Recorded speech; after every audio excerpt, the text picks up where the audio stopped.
ऐसा फिल्मों में देखा जाता था कि प्यार के लिए लोग सरहद पार हो जाते थे, लेकिन हकीकत में हाल में ही घटी घटना सीमा हैदर और सचिन की प्रेम की मिसाल बन गई। सीमा हैदर अपने प्यार को पाने के लिए पाकिस्तान से हिंदुस्तान आ गई। कैसे? सुनिए।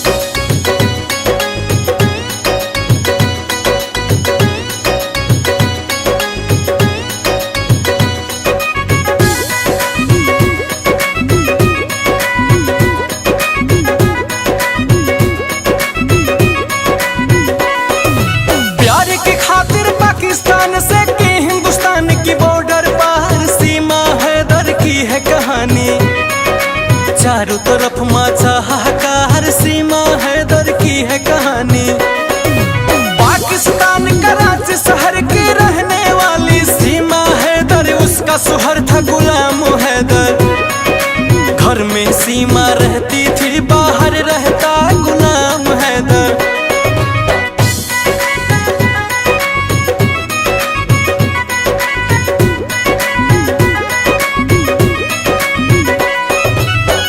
बच्चों का पालन पोषण घर करती थी सीमा हैदर, हंसी खुशी से रह रहा था गुलाम हैदर का परिवार, हंसी खुशी से रह रहा था। एक दिन सीमा खेल रही थी ऑनलाइन पबजी गेम भारत के सचिन के साथ में। सचिन रहने वाला था भारत के नोएडा सिटी से।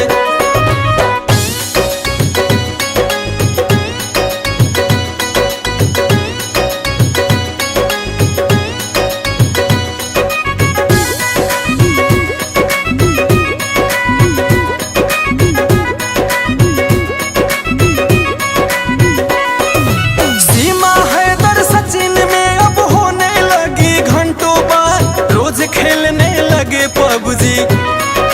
एक दिन सीमा सचिन से कर दी प्यार की इजहार। तेरे बिना मैं जी न सकूंगी, रो रो कर हुआ बुरा हाल, सीमा हैदर की है कहानी।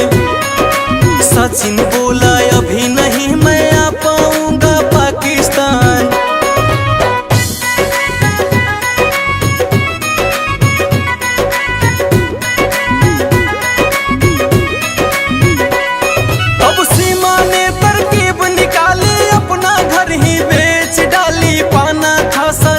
का प्यार पैसों और बच्चों को लेकर सीमा हैदर निकल पड़ी।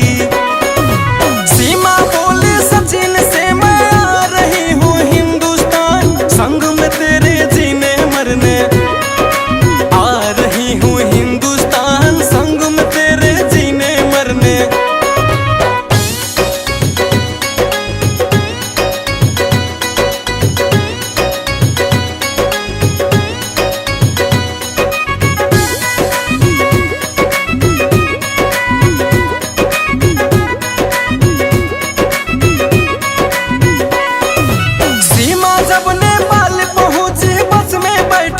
जब वो कंडक्टर नाम पूछा बच्चों का, हिंदू नाम बता कर वो पहुंच गई अब हिंदुस्तान। 36 घंटा कस्टडी में सीमा रही बच्चों के साथ। सचिन को फिर बुलाया गया, पूछा गया प्रेम का राज, दोनों ने खुलकर बतलाया।